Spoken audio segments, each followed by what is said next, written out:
قدرمن لیدونکو سلام. زموږ د نن شپې خبري ساعت ته ښه راغلاست. نن پنجشنبې د لیندۍ 4مه چې د نومبر له 24مې نیټې سره سمون خوري.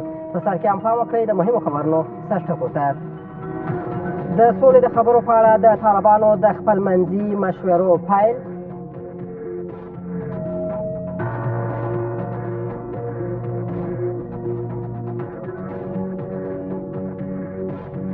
د زابل په ولایت کې د بهرنیو جنګیالیو په ځای پر ځای کېدو اندېښنې. القاعده دي د عیش چې د مثال هغه ورې موجود دي او تر اوسه پورې کوم داسې عکس العمل دې ښکار کړی نه دی. د ښځو په وړاندې د تاوتریخوالو د راکمېدو د هڅو دوام.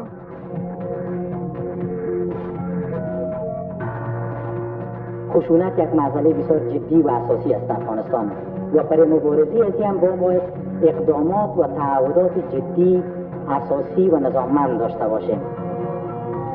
د حکومت د مشرانو لخوا د کابو 1400 مډالونو ویش.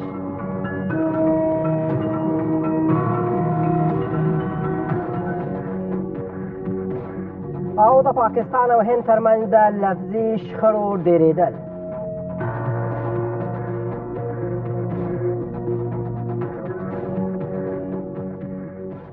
اوس هم بشپړ خبرونه. د پاکستان اکسپریس ټریبیون ورځپاڼه د طالبانو د مشرانو ترمنځ د همدغې ډلې د نوې تګلارې پر سر د سلا مشورو له پیل نه خبر ورکوي. دغه ورځپاڼه په دوحه کې د طالبانو د دفتر د یوه مسؤل له خولې لیکي چې طالبان له افغان حکومت او نړیوالې ټولنې سره د خبرو د څرنګوالي په موخه خپلمنځي سلا مشورې پیل کړي چې له 2 تر 3 میاشتو پورې به دوام وکړي. په قطر کې د طالبانو د دفتر دغه مسؤل د افغانستان د سولې په خبرو اترو کې د بیجینګ او مسکو د رول د زیاتوالي غوښتونکی هم دی. د پاکستان اکسپریس ټریبیون ورځپاڼې د قطر په پلازمینه دوحه کې د طالبانو د دفتر له یوه غړي سره د سکایپ له لارې د دغې ورځپاڼې د یو خبریال د خبرو ځینې برخې خپرې کړې دي. د طالبانو دغه لوړپوړی غړی ټینګار کوي چې د سولې په برخه کې د ځانګړي تګلارې د رامنځته کولو لپاره د دغې ډلې د سیاسي مشرانو او پوځي قمندانانو ترمنځ سلا مشورې پیل شوي دي، ځکه طالبان اوس د افغانستان د کړکېچ لپاره د پوځي لارې پر ځای سیاسي لارې ته ترجیح ورکوي.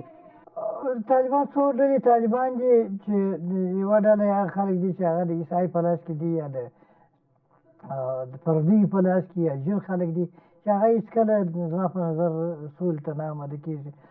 یو جنرال داسې طالبان دي چې هغه غواړي چې افغانستان ته راشي، غواړي چې په افغانستان کې دا جنګ ورک شي.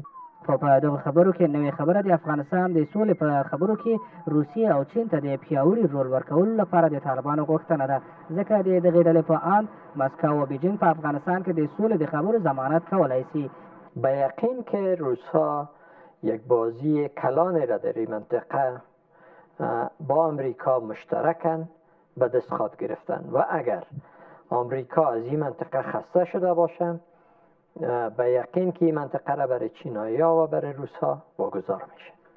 اکسپریس ټریبیون چې ویل کېږي د پاکستان حکومت ته نږدې ده، ادعا کوي اسلام آباد په جدي توګه له طالبانو غوښتي چې خبرو ته حاضر شي. طالبایی که در پاکستان هستند، رهبرای طالبان در پاکستان تحت فشار جدی پاکستان هستند. با خروج مهاجرین طالبان پایگاهشان را در پاکستان از دست میتن، ناگزیر هستند، راه دیگری ندارند جزی که به روند صلح بپیوندند یا کاملا پاکستان را ترک بکنند. له بل خوا د هلمند د سولې شورا رئیس په دغه ولایت کې د سولې له بهیر سره د زیات شمېر طالبانو د یو ځای کېدو خبر ورکوي. ډېره بریده پورې زموږ مخالف جهت کې چې کوم دوستان ورونه دي هغوی هم په دې خبره پوهېدلي دي او صلح ته هغه هم تر ډېرې وخته پورې ترجیح ورکوي.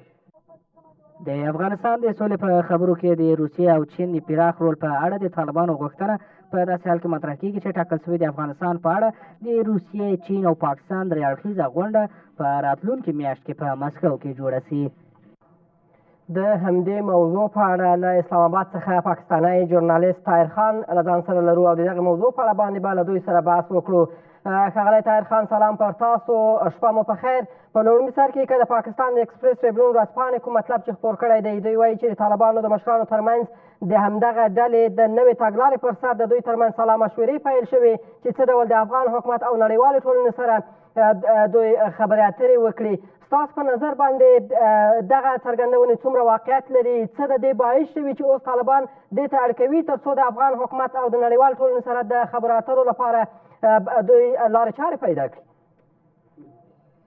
مننه څلور ټلویزیون او ستاسو زما خپله باندې خبرې شوي دي د قطر په دفتر کې یو مسؤل سره تاسو ته اشاره مو کړه او دغه خبر چې تاسو ذکر کوئ دا هم ما په خپله باندې ورکړی دی او د هغه په اجازه مې ورکړی دی.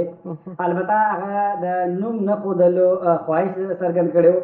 هغه دا وایي چې اوس د هغه په نظر جدي مشورې د طالبانو ترمنځ روان دي، دوام یې کړی دی، جاري دي، چې یو ستراتیژي یو حکمت عملي هغه په هغې باندې خبر روان دي چې څرنګه به خبرې کېږي نو هغه به خارجیانو سره څنګه وي او هغه به خپل افغانانو سره څنګه وي. لیکن مهمه خبره یو زما په نظر دا هم ده چې وړاندې به هغې اکثر د افغان حکومت یا د کابل اداره چې ورته هغې وایي لکه هغې ته دا خبره نه کوله. اوس هغې دا خپله وایي چې لکه دوه وړاندیزونه دي په هغې باندې دی روان دي. بل هغه مهمه خبره دغه مسؤل دا هم کوي چې وړاندې به د ده په نظر چې کوم د دوی د طالبانو په میدان جنګ کې په جنګي میدان کې چې کوم قومندانان دي هغې سره به اکثر مشورې په دې شیانو باندې په سیاسي موضوعاتو باندې نه کېدې، خو دوی اوس دا وایي چې هغوی هم په اعتماد کې اخیستل شوي دي، هغوی سره هم مشورې شوي دي او دا پرمختګونه چې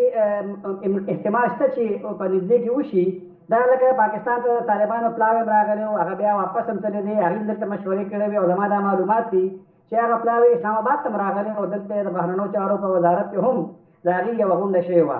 نو د دې مسؤل خو دغه رنګې دعوه ده چې ډېرې جدي مشورې روانې دي او د ده په نظر دا د وړاندې په نسبت ډېرې جدي دي او ډېر زیات بحثونه روان دي او دې خو داسې ډاډمن ښکارېده چې کېدای شي څه مثبتې پایلې په ډېرو لږو ورځو کې مخې ته راشي. ښاغلی طاهر خان، تاسو د طالبانو په دوحه کې طالبانو د دفتر د مسؤل سره چې څرګندونې درلودې دوی څه ښودله، څه د دې باعث شوی دی چې طالبان نن له افغان حکومت سره د خبرو اترو لپاره دوی لارې چارې لټي تر څو دوی له افغان حکومت سره او د نړیوال ټولنې سره خبرې اترې وکړي؟ آیا د پاکستان فشار په طالبانو باندې دوی دې ته هڅولي دي او یا هم په سیمه کې د نوې بازۍ دپاره دلته ور پرانېستل کېږي؟ د فشار خبره خو کېدای شي دوی نه کوي او نه کېدای شي زه وکړم. البته پاکستان به ضرور دوی ته ویلي چې خبرې شروع کړي ځکه چې تاسو ته به یادېږي څو اونۍ وړاندې چې طالبانو ځینې مشران په بلوچستان کې نیولي شوي وو چې په هغې کې ډېر زیات مهم د دوی یو مشر هم دی د رهبري شورا غړی هم دی مولوي احمدالله د ناني په نام هم چې مشهور دی او هغه ته ډېر طالبان چې موږ طالبانو نه کلاورو ډېر احترام لري او ځینې نور یو څلور کسان نیولي شوي وو. نو داسې یو تاثر هغه وخت کې یو نظر او فکر و چې کېدای شي دا پاکستان په دې باندې یو دباو اچول غواړي، لیکن طالبان د دباو خبره نه مني، لیکن دغه یو خبره ده. او بله طالبانو کې چې کله دوی سره موږ د سکایپ د لارې رابطه کوو یا د وټساپ د لارې دوی کې دوی دا خبره کوي چې د دوی اوس دا نظر دی چې دا جنګ چې په افغانستان کې دی دا اوس افغاني شوی دی ځکه چې هغې کې اوس چې تلفات راځي مخې ته خلک وژل کېږي ژوند اخیستل کېږي نو هغې کې اکثر افغانان. او بله خبره دا هم مهمه ده چې د روس لکه تاسو ذکر مخکې وکړو او د چین رول کېدای شي اوس لږ د ماضي په نسبت زیات فعال په راتلونکي کې راشي. د چین خو څه نه څه طالبانو سره وړاندې رابطې وې، طالبانو منلي دي چې هغوی سفرونه هم کړي دي. د اورمچي په ښار کې د چین یو مخکې غونډه هم شوې وه چې هغه د افغانستان هغه وخت د دارالشاه د سولې د شورا هغه وخت کې چې کوم مشر اوس چې د استخباراتو مشر دی محمود طالب دی په هغه کې ولرو د طالبانو د چین رول د وړاندې نه و، لیکن د روس رول اوس ډېر زیات داسې ښکاري چې کېدای شي په راتلونکي کې هغه نسبتا فعال وي. او تاسو چې بله اشاره وکړه چې په دسمبر کې په ماسکو کې د چین د پاکستان او د روس کومه غونډه کېږي دا زما په نظر باندې اولنۍ ځل چې درې اړخیزه غونډه چې په هغې کې روس شامل دی او روس هم دا منلي دي د پاکستان د بهرنیو چارو وزارت هم د دغې غونډې تایید کړی دی.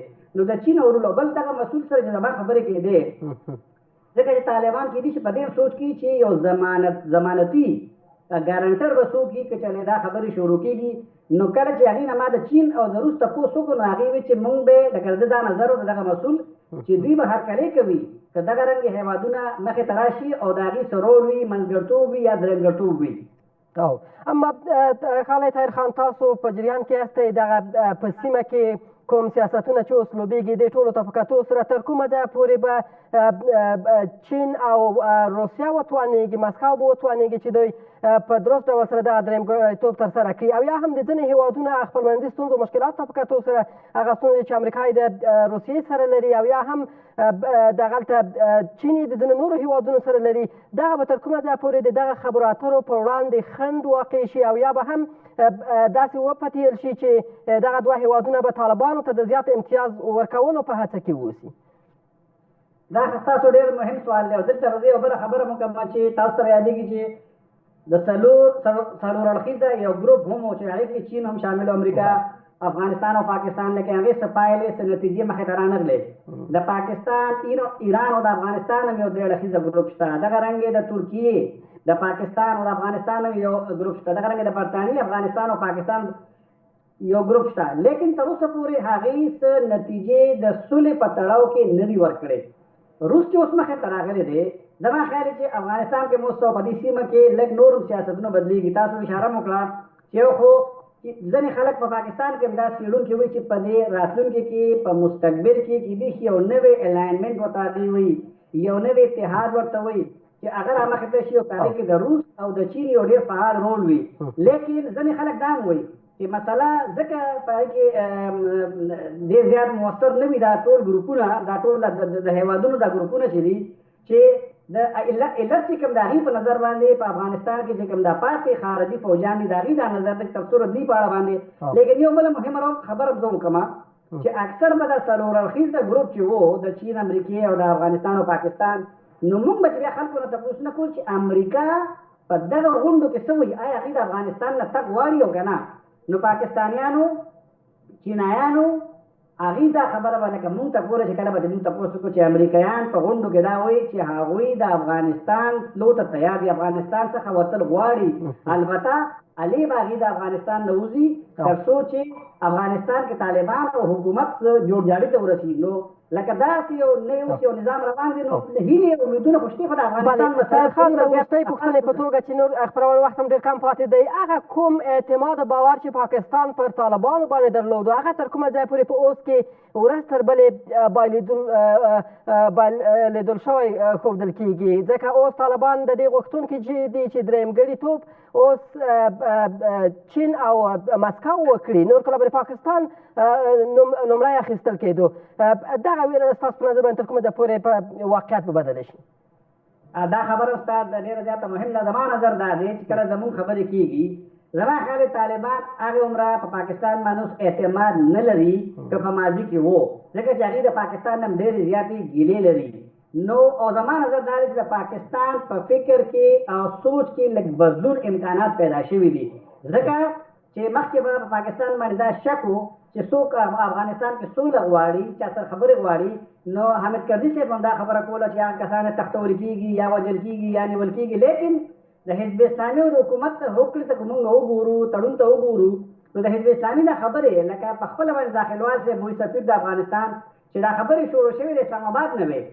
نو زما خیال چې پاکستان د هغې مخه نه ده نیولې ځکه چې پاکستان هم اوس غواړي چې د دې مسلې څه ناڅه حل راوځي زما نظر دا چې په پاکستان باندې هم نړیوال فشار زیات شوی دی او پاکستان نه د هغې مو دا خواهش دی چې بس دې ته اوس د پای ټکي کېښودل شي او د افغانستان د مسلې څخه حل راوباسل شي زما نظر دا دی چې پاکستان اوس غواړي ځکه چې پاکستان په اړه باندې یو د خلکو هغه رایه ډېره ښه نه ده پاتې شوې نو غواړي چې څه ناڅه اوس مخې ته راشي او د دې مسلې په حل کې څه همکاري ودان ښاغلی طاهر خان ډېره زیاته مننه کوم سلامت اوسئ چې د دغه موضوع په اړه مو خپل نظر راسره شریک کړو قدرمن لیدونکو پاکستانی ژورنالیست طاهر خان له اسلام آباد څخه زموږ سره پر کرښه و اوس هم لنډه وقفه له وقفې وروسته بیا هم زموږ د نن شپې خبري ساعت دوام لري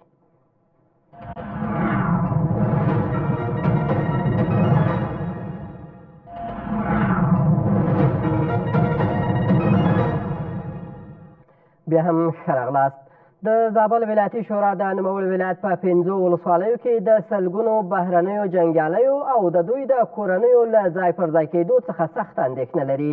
دغه شورا وایي چې په دایچوپان، خاکي افغان، میزانه، ارغنداب او نوبهار ولسوالیو کې په سلګونو تنه بهرني جنګیالي له خپلو کورنیو سره یو ځای میشت شوي او د ترهګریزو مرکزونو پر جوړولو بوخت دي. د زابل د ولایتي شورا غړي د دغه بهرنیو جنګیالیو راتلل د زابل او د هیواد د راتلونکي لپاره خطرناکه بولي. په هیواد کې د بهرنیو ترهګرو د فعالیتونو په اړه له اندېښنو سره په یو وخت د زابل ولایت چارواکي په دې اړه اندېښنه څرګندوي. د زابل امنیه قومندان وایي ډېری دغه ترهګر د نوموړي ولایت په خاک افغان او د چوپان ولسوالیو کې فعالیت کوي. خاک افغان په ساحه کې شته، هم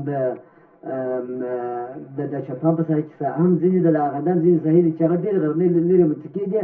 د هغو ولسوالیو یو څوک اداره جوړه شوې ده، خو داسې کومه داعش په نامه سره نه یو بیرغ چلدلی چې د بیرغ ځړول شوي، خو شته خارجي یا القاعده دي یا داعش هر څه دي، خو مثال هغه ورې موجود دي او تر اوسه پورې کوم داسې عکس العمل دې ښکار کړی نه دی او موږ ته هېڅ خطر نه دی.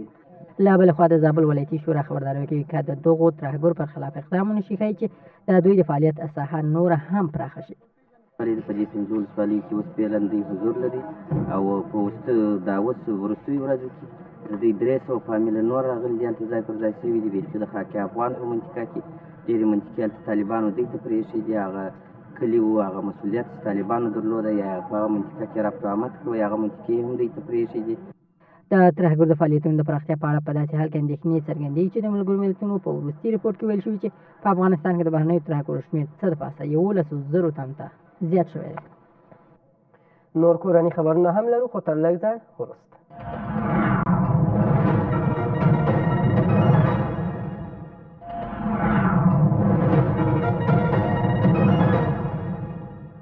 بیا هم ښه راغلاست.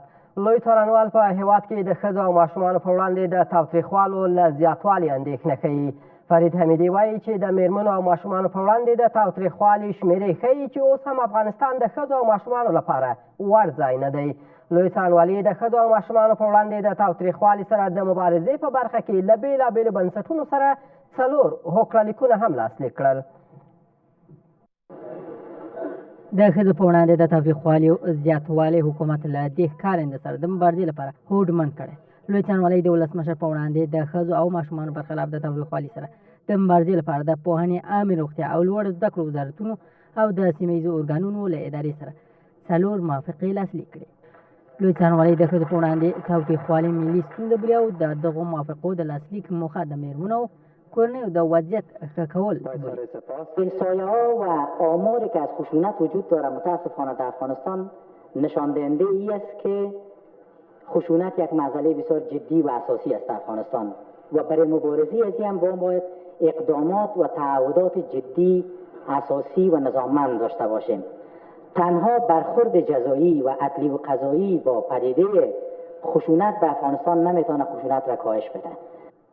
د ولسمشر میرمن هم له کورنیو غواړي د ښځو په وړاندې له مهربانۍ کار واخلي او د اسلامي لارښوونو له مخې له دوی سره چلند وکړي. زنانتان را از جنس خودتان خلق کردیم. در آرامش و مهربانی متمم یکی دیگر باشید و رحمت و محبت را در وجود یکی دیگر دریابید. د ښځو پر خلاف د تاوتریخوالیو د مخنیوي څارنوالۍ هم د تاوتریخوالیو په وړاندې د حکومت د هڅو ستاینه کوي. در امر مبارزه با خشونت علیه زنان بسیار جدی و قاطع است. بدضی به هر فردی که زورمند باشه و در چوکات دولت باشه اگر در قضایا مداخله کنه جواب نه بر داده خواهد شد و هیچگاه ما کوشش میکنیم فرهنگ مافیات از بین بره و عدالت به وجه احسن او تامین شود. د لوی څارنوالۍ د شمیرو له مخې د روان کال په 8 میاشت کې د ښځو په وړاندې د تاوتریخوالیو 3,902 پیښې ثبت شوي. پر ښځو د تاوتریخوالیو پر خلاف د مبارزې کمپاین د روان کال د نومبر میاشتې په 15 نیټه پیل شو او د دسمبر تر 10 پورې دوام وکړ. زموږ خبري ساعت دوام لري، خو تر لږ ځنډ وروسته.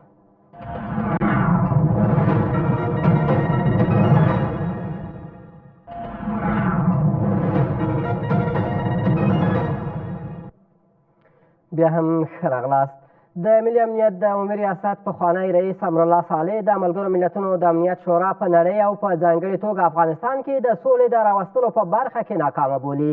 ښاغلي صالح چې په کابل پوهنتون کې د ملګرو ملتونو د سازمان په تړاو جوړه شوې ناسته کې خبرې کولې وویل چې د ملګرو ملتونو سازمان په یو شمېر هیوادونو کې د یو شمېر نورو هیوادونو پوځي لاسوهنو ته په مشروعیت ورکولو کې بریالی و. د کابل پوهنتون یو شمېر محصلین په دې ځای کې راټول شوي او غواړي د ملګرو ملتونو سازمان غونډو ته ورته ناستې جوړې کړي. د ملي امنیت پخوانی رئیس امرالله صالح په کابل پوهنتون کې په 5مه دغه راز غونډه کې وایي د بشري حقونو لوی سرغړونکي د نړۍ ځواکمن هیوادونه دي او د ملګرو ملتونو سازمان د بشري حقونو د سرغړونو په مخنیوي کې ناکام دی. ملل متحد در افغانستان در مبحث آوردن صلح یک مؤسسه ناکام است. ملل متحد در ایجاد نگوشیشن افغانی یک مؤسسه ناکام است. د دې ناستې یو شمېر نور ویناوال هم د ملګرو ملتونو سازمان اوسنی جوړښت د نړۍ د اوسنیو اړتیاو لپاره بسنتوی نه ګڼي.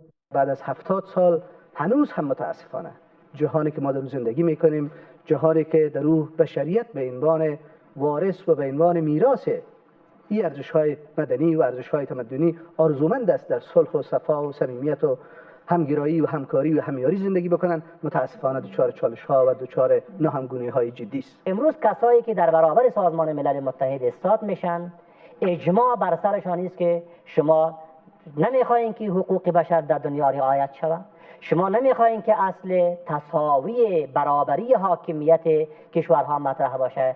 دا 5م ځل دی چې د هېواد ځوانان په تېرو څو میاشتو کې په ننداریزه توګه د ملګرو ملتونو د امنیت شورا د غونډې په ګډون د دې سازمان ناستو ته ورته غونډې جوړوي او پر نړیوالو مسلو بحث کوي تر څو ځوانان له نړیوالو سیاستونو او د ملګرو ملتونو سازمان له کار سره ښه بلد شي.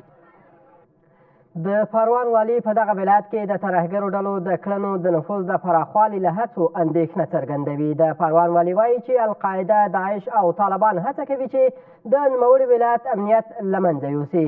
دغه سیمه ییز چارواکی په دغه ولایت کې د غیر مسؤله وسلوالو ډلو له شتون نه هم اندېښنه ښیي. د پروان والي وایي چې دغه ولایت له پلازمین سره د نږدېوالي له امله د ترهګرو د پام وړ دی او له همدې امله دغه ډلې هڅه کوي په پروان ولایت کې فعالیتونه پراخ کړي. د ملي والي حکومت دغه چارواکی د غوربند درې په کوه صافي، شینوار او سیاګرد ولسوالیو کې د ترهګرو ډلو فعالیت محسوس بولي او وایي دا ډلې هڅه کوي تر ډېر د پروان بامیانو لاره نامه کړي.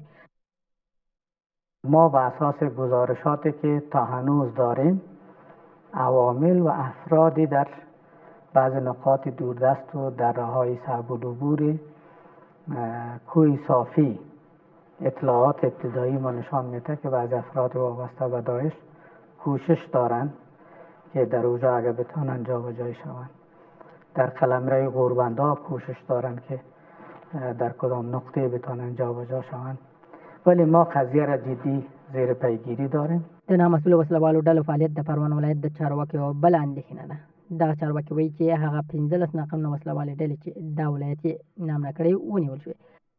گروه های مسلح غیر مسئول را مثل سایر ولایات در پروان هم داریم که یک سری از دسته های شکل گرفته بودن از گروه های مسلح غیر مسئول هم که امنیت را اخلال میکنن، ولی از 4-5 ماه به این طرف ما چند عملیات و دستگیری و سرکوبی بر علیه اونام داشتیم در قلمرو پروان. د پروان سیمه ییز چارواکي وایي ترهګرې ډلې له دې امله چې پلازمین ته نږدې وي او همداراز په بګرام کې د امریکایي ځواکونو مرکز په نښه کړي هڅه کوي په دې ولایت کې خپل نفوذ پراخ کړي. به دلیل نبود حاکمیت قوی دولتی افغانستان به لحاظ ساختار اجتماعی و فرهنگی یک بستر است که تروریست‌ها از او استفاده میکنند و استفاده از برخی زمینه‌های اجتماعی و فرهنگی این سرزمین برای تربیت نیروهای افراط‌گرایی و تروریستی یک خطر جدی است. پروان د هېواد مرکزي او سویلي سیمې له شمال سره نښلوي او له هغو ولایتونو څخه ده چې په مستقیمه توګه د کابل او شاوخوا ولایتونو اغېزه کولی شي. په لمر کې زموږ خبرونه همدومره ول او پاتې خبرونو ته دوام ورکوو د ټولنیز په نړیواله خبري شبکه کې. د ملي یووالي حکومت تر اوسه له 1480 مډالونو او نښانونو زیات توزیع کړي دي. هغه سندونه چې ټولنیو ترلاسه کړي ښیي چې د دغه مډالونو تر ټولو ډیره برخه ملي دفاع، کورنیو چارو، پوهنې وزارتونو، د ملي امنیت ریاست او د ولسمشر لومړي معاونیت ته رسیدلي. اخوا اجرایي ریاست وایي چې دغه مډالونه او نښانونه نه باید د سیاسي او ډله ییزو اړیکو پر بنیاد وویشل شي. مډالونه د داسې ځانګړو کارونو د ستاینې لپاره دي چې ملي ارزښت ولري. د اساسي قانون له مخې ولسمشر د مډالونو واک لري، خو اصلي پوښتنه دا ده چې دغه مډالونه باید څرنګه او په کوم معیارونو ورکړل سي. ملي والي حکومت له 1994 کال راهیسې 1403 مډالونه او نښانونه ویشلي دي چې له دې ډلې 532 مډالونه او نښانونه ملي دفاع وزارت ته، 288 د کورنیو چارو وزارت ته او 125 مډالونه او نښانونه د ملي امنیت عمومي ریاست ته رسېدلي دي. په داسې حال کې چې په دغو 2 کلونو کې 10 ولسوالۍ د طالبانو او افغان ځواکونو لخوا لاس په لاس شوي دي. کندوز ښار 2 ځلې وپرځېد او د هېواد 4 لوی ښارونه د پرځېدو له جدي ګواښ سره مخامخ وو. نظر رئیس اجرایی در صحبت‌هایشون همی بود که مدال ها قبل از توزیعشون باید مورد یک بحث و ارزیابی وسیع‌تری در سطح حکومت قرار بگیرن. ما تلاش بکنیم که هم مدال را بی خطر نسازیم و هم برای اونایی که مستحق هستند مدال داده شود و با اساس یک بینش‌های سیاسی، حزبی و گروهی مدال‌های حکومتی توزیع نشود. وقتی که می‌خواهیم با یکی از جنرالای نظامی افتخار ببخشیم، اون مستلزم عزیز که او چندین جبهه جنگ را رهبری کرده باشه و فتح کرده باشه. 115 مډالونه او نښانونه د ولسمشر لومړي مرستیال ته رسېدلي او 189 مډالونه او نښانونه د پوهنې وزارت ته ورکړل سوي دي. په داسې حال کې چې تر اوسه هم 1000 ښوونځي تړلي او څه د پاسه 500 ښوونځي د ملي والي حکومت د کار له پیله تړلي او کابو 4 میلیونه ماشومان ښوونځیو ته له تلو بې برخې دي. هر وقت شما سیاست در او داخل بسازین مثل هر چیز دیگه سیاسی میشه و به او اساس مدال هم بر مبنای اراده شخص و خواهش شخص و اینا تفویض میشه که او حیثیت ملی خود میبازد. هغه کسان چې څو کاله مخکې دولتي مډالونه ترلاسه کړي دا بهیر داسې بیانوي. در گذشته بسیار سختگیری بود، یعنی اول در جریان سال در روزهای عادی سال به کسی نشان و مدال داده نمیشد الا که مثلا کدام سفیری از وظیفهش ختم میشد و وزارت خارجه پیشنهاد میکرد که برش یک مدال داده شود چون در مناسبات بین افغانستان و کشور مطبوع خود کوشیده یا یک افسر نظامی وظیفهش، اما در جریان سال به کسی مدال داده نمیشد. کارپوهان وایي د دغو عالي دولتي مډالونو د ترلاسه کولو یو اصلي معیار د داسې کارونو ترسره کول دی چې نور یې نشي کولی او په هېواد کې د ملي والي د ټینګښت لپاره اغېزمن وي. برای نخستین بار است که مدال ها صرفاً به افراد سیاسی داده نشده بلکه افراد و اشخاصی که در عرصه های دیگه از خودشایستگی نشان داده به اونا هم مدال ها تعلق گرفته، به خبرنگاران، به آموزگاران، به اهل معارف، نویسندگان، شاعران، خانواده‌های شهدا، سربازان نیروهای امنیتی، اینا هم شامل دریافت مدال ها از سوی حکومت افغانستان بوده است.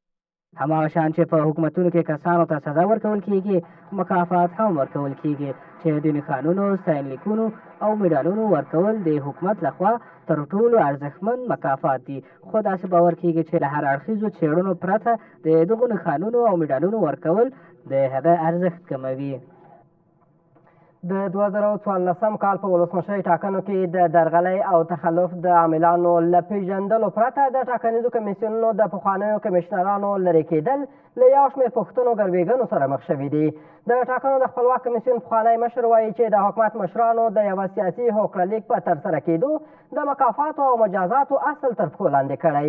بلخوا یو شمېر حقوقپوهان او پر ټاکنو د څار بنسټونه وایي چې د 2014 کال د ولسمشرۍ ټاکنو د تور او سپین له معلومولو پرته پر ولسواکۍ د خلکو بایللی باور به بیرته راونه ګرځي. پخواني کمیشنران ټاکنیز درغلي کوونکي او که د سیاسي معاملو قربانیان، آیا د ټاکنیزو کمیسیونونو د پخوانیو کمیشنرانو ګوښه کېدل قانوني او د مکافاتو او مجازاتو د اصل له مخې پرته له دې چې د پخوانیو کمیشنرانو د ګوښه کولو اصلي لامل روښانه شي، د حکومت لخوا د ټاکنیزو کمیسیونونو د نویو غړو معرفي کول له نیوکو سره مخامخ شي. حکومت برای ما جواب بده که با کدام موارد کمیشنرهای قبلی برکنار شدن و آیا اینا مجازات میشن یا مکافات؟ له بله خوا د ټاکنو د خپلواک کمیسیون پخوانی رئیس وایي د ټاکنیزو اصلاحاتو بهیر سیاسي شو او له همدې امله په دې بهیر کې د مکافاتو او مجازاتو اصل ته پام نه دی شوی. چون بحث سیاسی شده شاید دشوار باشه که قضیه بتانه مورد بررسی قرار بگیره، اما آسان ترینش همین بوده که خب یک تغییر به وجود بیاید. اگر اتهام دنبال نشد کسانی که اتهام وارد کردن برعکس اونها باید مورد تعقیب قرار بگیرن و در غیر از او اگر اتهام واقعی بود باید دنبال شود.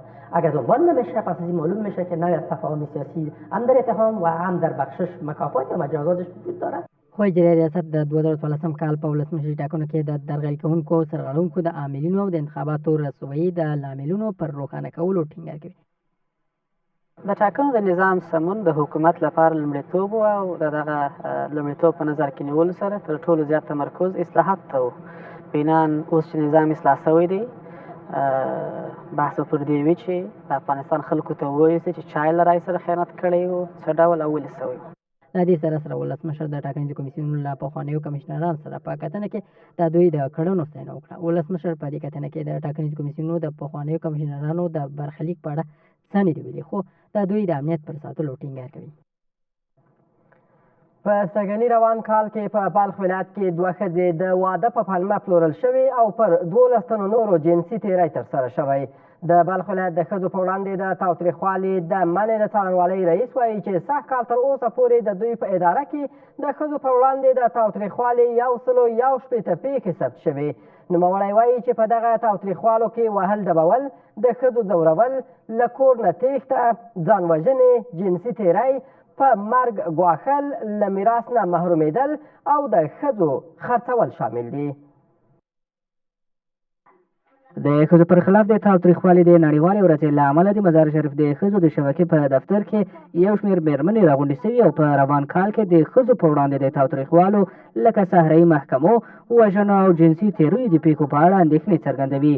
دوی د ښځو په وړاندې تاوتریخوالی داسې بیانوي: دسترسی کمتر زنان به عدالت، فرهنگ معافیت از مجازات، کتمان قتل‌های ناموسی و تجاوزات جنسی به زنان و عدم مراجعه قربانیان به مراجع عدلی و قضایی، نبود بودجه مشخص در امر مبارزه با خشونت علیه زنان، نبود حمایت حقوقی، روانی و مالی از زنان متضرر، خشونت‌های فامیلیشان از جمله چالش‌های برجسته فرارای زنان میباشد.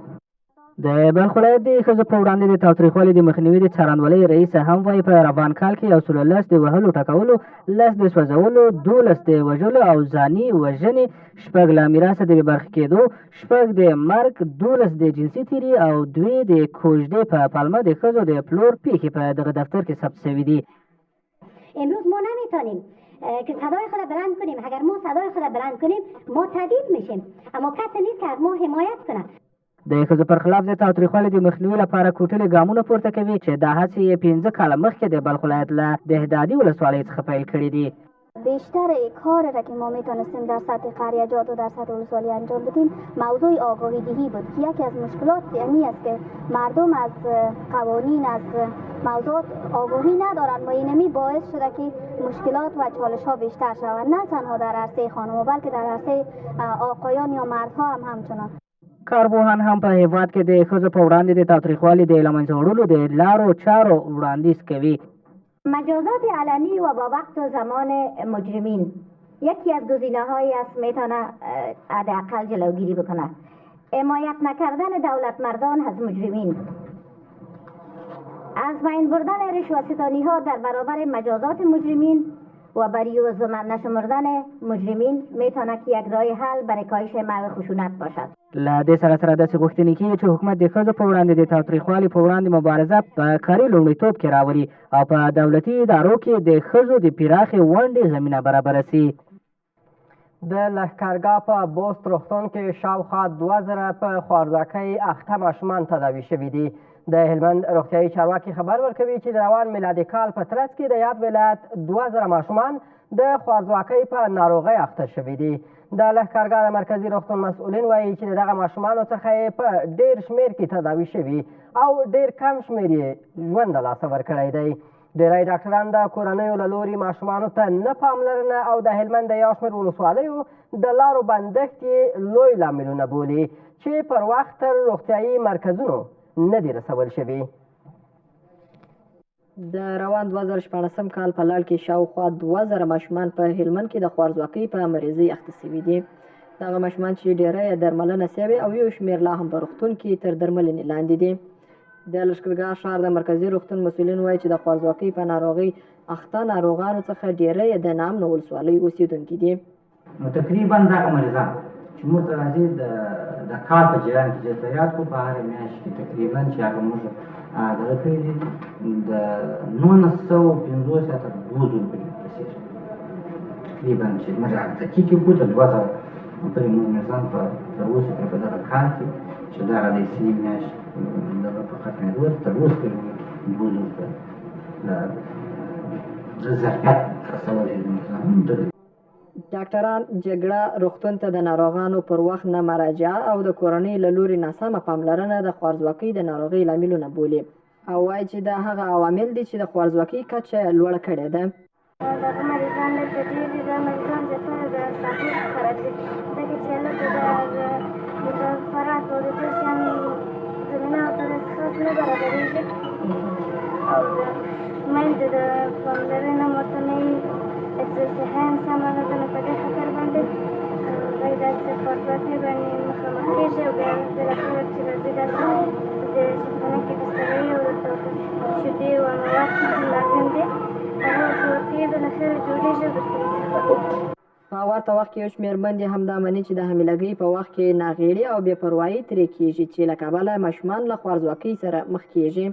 دا په داسې حال کې ده چې په هلمند کې د بشري حقوقو خپلواک کمیسیون هم هلمند کې د روان نامنیو او جګړو له کبله د روغتیایي خدمتونو پر کموالي اندېښنه ښودلې ده. د هرات والي د برېښنا عمومي ریاست په نوموړي ولایت کې د برېښنا د ستونزو مسؤل بولي. د هرات والي وایي چې په تېر شوې وه په سږني اوړي کې د برېښنا عمومي ریاست د هرات ولایت د برېښنا ستونزې حل کړي، خو د دغه بنسټ نیمګړتیاوې د دې لامل شوي چې په ساړه موسم کې د هرات د اوسیدونکو برېښنا پرې شي. بلخوا په هرات ولایت کې د برېښنا د ریاست مسؤل وایي چې د هرات د برېښنا د ستونزو د لرې کېدو لپاره هڅې دوام لري. د هوا په سړېدو سره هرات ولایت د ترکمنستان وارداتي برېښنا د واورې له امله بنده شوې ده. که څه هم ټاکل شوې وه دا ستونزه د برېښنا د عمومي ریاست لخوا په اساسي توګه ورشي، خو د هرات والي وایي دغه ریاست په دې اړه جدي کار نه دی کړی او د دې بنسټ ناغېړي د دې لامل شوي چې هرات له برېښنا بې برخې شي. البته کنکاری در بخش قرارداد و کارمندان شرکت ریاست عمومی برېښنا در این قسمت باعث شده که ما قطع برق داشته باشیم باز هم د زمستان. له بلې خوا د هرات د برېښنا شرکت رئیس د برېښنا د مزو پرې کېدل د دې ولایت په شمال کې د سختې واورې د اورېدو له امله بولي او زیاتوي دغه ریاست د نوموړې ستونزې د اساسي هواري لپاره هڅې پیل کړې دي. کار پروژه هم تقریبا شروع شده، در حال فاندیشن قراردادی کار میکنه. فاندیشن ها از این پایه‌ها در حال کندنکاری فاندیشنه و با مدت پروژه هم 9 ماهه که انشاءالله این به بهره برداری برسه مشکل ما به طور اساسی حل میشه. د هرات د سلما بند برېښنا هم په داسې توګه برابره شوې که هرات ښار ته د ترکمنستان برېښنا بنده شي، په سلما بند کې هم د برېښنا د تولید بهیر درول کیږي. زموږ کورني خبرونه همدومره ول. تر لږ ځنډ وروسته به بهرني خبرونه وړاندې شي.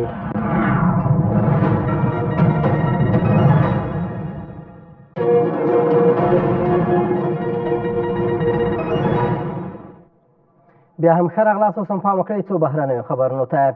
په کشمیر کې د هندي او پاکستاني ځواکونو د مرګونې نښتې نه یوه ورځ وروسته اسلام آباد او نوی ډهلي خپلو لفظي شخړو ته دوام ورکړی. د پاکستان د هوایي ځواکونو قماندان وایي چې د دغه هېواد امنیتي ځواکونه له هند نه ډارېږي او له هغې سره هممهاله د هند د کورنیو چارو وزارت هم وایي چې د پاکستاني ځواکونو له لوري د اوربند له نقض وروسته به مناسب غبرګون وښیي. بلخوا برېټانیا له هند او پاکستان نه غواړي چې په کشمیر کې تاوتریخوالو ته د پای ټکی کېږدي. د پاکستاني او هندي سرحدي ځواکونو ترمنځ په وروستۍ جګړه کې کابو 3 پاکستاني او 1 هندي سرتیري وژل شوه، خو هند وایي چې د پاکستان لخوا د دغو سرتیرو د وژل کېدو په وړاندې به چوپ پاتې نه شي. जितना भी पाकिस्तान साइड से د هند سرحدي ځواکونو پوځ تل د پاکستان لخوا له اوربند د سرغړونې په اړه مناسب غبرګون لرلی او دې کار ته به دوام ورکړو. د اوضاع اداره زموږ په واک کې ده. خو پاکستان هند په کشمیر کې د ملکیانو په وژل تورنوي او وایي چې د هند د اقداماتو په اړه اندېښنه نه لري. موږ د هند په وړاندې هیڅ اندېښنه نه لرو. ښه به وي چې هغوی لږ زغم ولري. دا په داسې حال کې ده چې د برېټانیا د بهرنیو چارو وزیر بوریس جانسون چې پاکستان ته سفر کړی وایي چې په کشمیر کې له تاوتریخوالي اندېښنه لري. موږ دواړه لوري مثبتو خبرو ته رابولو. البته چې موږ د کشمیر دواړو لوریو ته د پیښو په اړه اندېښنه لرو او غواړو چې تاوتریخوالي پای ته ورسېږي. د هند تر ادارې لاندې کشمیر کې ناارامۍ او تاوتریخوالي له څو میاشتو راهیسې دوام لري چې دې کار د اسلام آباد او نوي ډهلي اړیکې هم ترینګلې کړي دي. د سوریې په شمال کې په یوه هوایي برید کې د ترکیې 3 تنه سرتیري ووژل شول او 10 تنه نور ټپیان شول.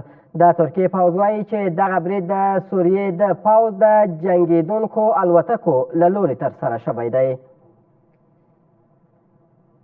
د اسرائیلو لومړی وزیر د بیت المقدس او تل ابیب ښارونو په لویدیځو سیمو کې د اورلګېدنې د لمنې په پراخوالي سره د ترکیې، ایټالیا او نورو هیوادونو له حکومتونو نه د همدغه اورلګېدنې د مهارولو مرسته غواړي.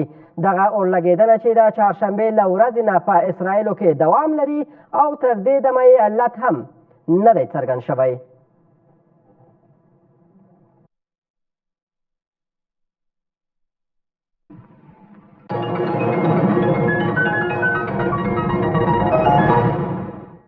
اوس هم پام وکړئ څو اقتصادي خبرونو ته. افغانستان هر کال د 7 میلیونو ډالرو په ارزښت غوړي له نورو هیوادونو واردوي.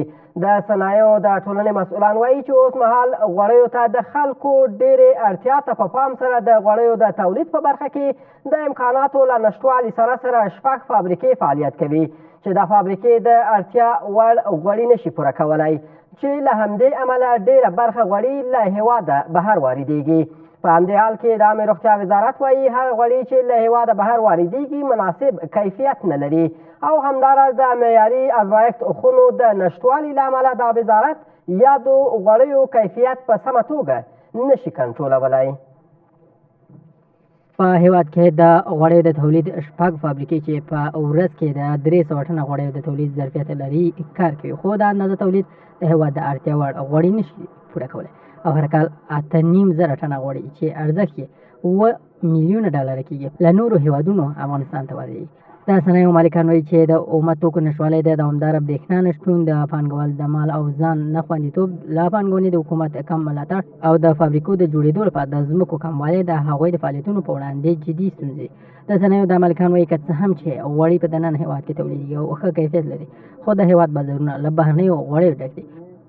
مواد خام ما که از کشور اندونزیا ما وارد میکنیم و تا که مالزیا میرسه از اندونزیا تا افغانستان تقریبا 25 روز تا 1 ماه میگیره، چون دورش بسیار زیاد است، بسیار طول میخوره. اگر ما روغن خدا اما فابریکات اما در بخش روغن که تولید دارن و را حمایت بکنیم، برای امتیاز بدیم، مواد خامش برش فری بکنیم. در افغانستان که مواد پختهش ما یک ذره محصولش بلند ببریم، برقش بر ارزانتر بکنیم، این خود به خود مردم میاد در اینجا سرمایه گذاری میکنن. په همدې حال کې د سوداګرۍ او صنایعو خونه وایي چې ډېر پانګوال چمتو دي څو د غوړیو د تولید په برخه کې په هېواد کې پانګونه وکړي، څو هېواد په بهرنیو وارداتو اتکا له لاسه ورکړي، خو حکومت د دغو پانګونو لپاره هیڅ پروګرام نه لري. علاقه‌مندی وجود داره که سرمایه‌گذاری ها بیشتر شود. خب مشکلی است که اما فرصت‌هایی که در افغانستان وجود داره باید استفاده صورت بگیره. موانع بسیار بزرگ وجود داره که سبب بشه تا در افغانستان سرمایه‌گذاری صورت نگیره. آیا ها غوړي چې له هېواده بهر واردېږي د کیفیت له پلوه په سمه توګه کنټرولېږي؟ ما در وزارت صحت عامه لابراتوار کنترل کیفیت دوا و غذا داریم، اما به او اندازه مجهز نیست که ما از تمام نگاه ها بتانیم که روغن کنترل بکنیم و ببینیم که کدام روغن ها از نظر کیفیت به چه لیول ضرر خود دارن یا مفیدیتشان دارن. د صنایعو د مالکانو په وینا که چیرې حکومت د بهرنیو خوراکي توکو په ځانګړې توګه د غوړیو د وارداتو مخه ونیسي او له پانګوالو لازم ملاتړ وکړي، نو دا کار به په هېواد کې د خوراکي توکو تولید د ډېرېدو او خلکو ته د کاري فرصتونو د رامنځته کېدو لامل شي. د افغانستان زعفران د نړۍ په بازارونو کې ډیر زیات شهرت لري. په هیواد کې د زعفرانو یو شمېر کروندګر وایي چې حکومت باید په هیواد کې د زعفرانو د پراختیا لپاره پراخ پروګرامونه عملي کړي، ځکه زعفران په کورني بازار سربیره ښه بهرنی بازار هم لري. د کلیو د پراختیا، عامې روغتیا، پوهنې او ښار جوړونې وزارتونو مسؤلان وایي چې د افغانستان د تلپاتې پراختیایي پروګرام په بنسټ به تر 2013 میلادي کاله د افغانستان د پاکو اوبو او روغتیایي خدمتونو ستونزې هوارې شي. د دې بنسټ مسؤلان وایي چې اوس مهال یوازې 15 سلنه د ښارونو اوسیدونکي او د هیواد 58 سلنه وګړي پاکو اوبو ته لاسرسی لري. وزارتونه او دولتي بنسټونه د اوبو د لګښت له درکه د کانالایزیشن او اوبو رسونې د ریاست 200 میلیونه افغانۍ پوره وړي دي. د دې ادارې مسؤلان وایي چې له ډیرو خبرداریو سره سره دا دولتي ادارې حاضرې نه دي چې د اوبو د لګښت پیسې تحویل کړي. په همدې حال کې د مالیې وزارت وایي چې ټولې دولتي ادارې په عادي بودیجه کې د اوبو د لګښت پیسې ترلاسه کوي او مکلف دي چې د اوبو پیسې ورکړي.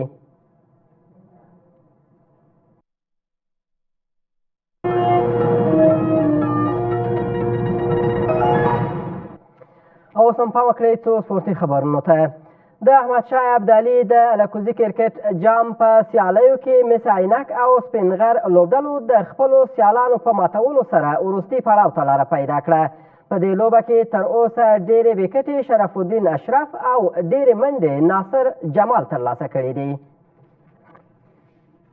د احمدشاه ابدالي الکوزي کرکټ جام سیالیو په لړ کې مس عینک او سپین غر بازان لوبډلو وروستي پړاو ته لار پیدا کړه. د دغو سیالیو په نیمه وروستي پړاو کې چې د خوست د کرکټ په نړیوال ډګر کې ترسره شوې، مس عینک لوبډل د یو اننګ په توپیر بنمیر لوبډل ته ماته ورکړه. د دغو سیالیو په پای کې فضل نیازی د غوره لوبغاړي په توګه وټاکل شو. د دغو سیالیو د نیمه وروستي پړاو په دویم لوبه کې چې د ننګرهار په کرکټ لوبغالي کې ترسره شوه، سپین غر لوبډلو باندې چې د 150 منډو په توپیر کابل ګرین ته ماته ورکړه. چې د دغو سیالیو په پای کې ناصر خان د بالینګ په برخه کې غوره لوبغاړی وټاکل شو. ټاکل شوې د دغو سیالیو وروستۍ لوبه د راتلونکې اونۍ په دوشنبې ورځ د ننګرهار ولایت په کرکټ لوبغالي کې د مس عینک او سپین غر ترمنځ ترسره شي. د اروپا د فوټبال د غوره لیګ سیالیو په لړ کې بارسلونا وتوانېده 2-0 په پایلې سره سلټک ته ماتې ورکړي او د لومړۍ لوبډلې په توګه د دغه سیالیو راتلونکي پړاو ته لاره پیدا کړي. د بارسلونا لومړی ګول د لوبې په لومړۍ نیمایي او دویم ګول د لوبې په دویمه نیمایي کې مسی ترسره کړ.